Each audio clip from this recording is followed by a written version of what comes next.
Understanding and eliminating utility penalties from low power factor. Defining the power factor, PF.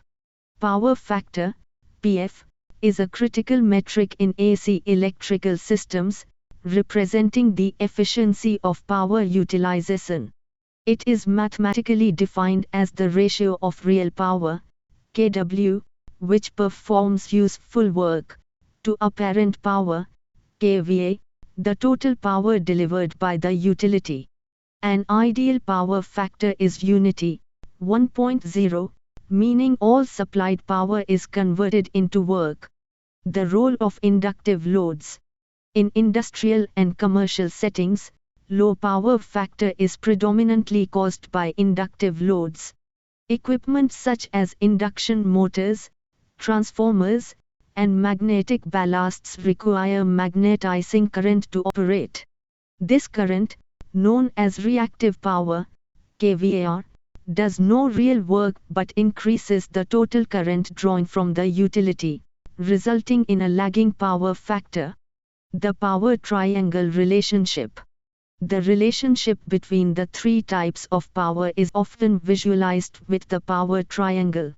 Real power, kW, and reactive power, kVAR, form the two legs of a right triangle, with apparent power, kVA, as the hypotenuse.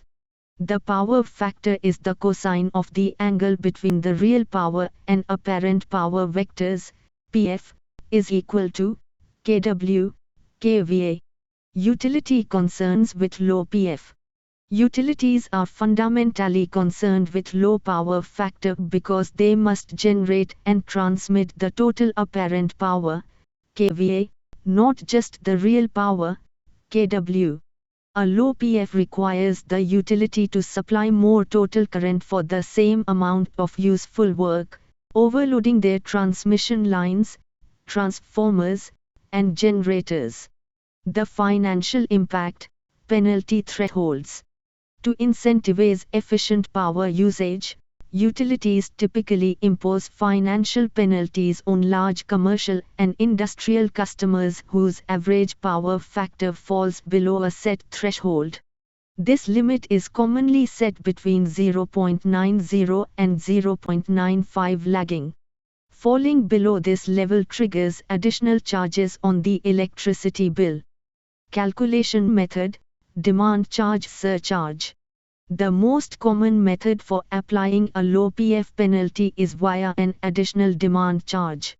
The penalty is structured as an increase in the cost per kW of peak demand, or as a direct charge for excess reactive power. For example, a customer below 0.90 PF may see their monthly kW demand rate increased by a percentage or a fixed dollar amount. Alternative penalty, reactive power billing. Some utilities directly charge for the consumption of reactive power, kVAR, that exceeds a certain ratio relative to the real power. This directly penalizes the source of the inefficiency. These charges compensate the utility for the increased line losses and reduced capacity caused by supplying the necessary reactive current. Key to correction, capacitor banks. The primary method for power factor correction is the installation of capacitor banks. Capacitors introduce a leading current into the system, which directly counteracts or neutralizes the lagging reactive power drawn by inductive loads. This reduces the net reactive power pulled from the utility. Implementing automatic correction. For facilities with highly variable loads, automatic power factor correction (APC) systems are crucial.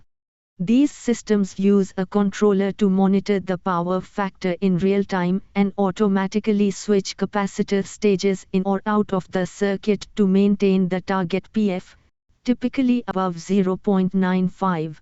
Benefits beyond penalty avoidance.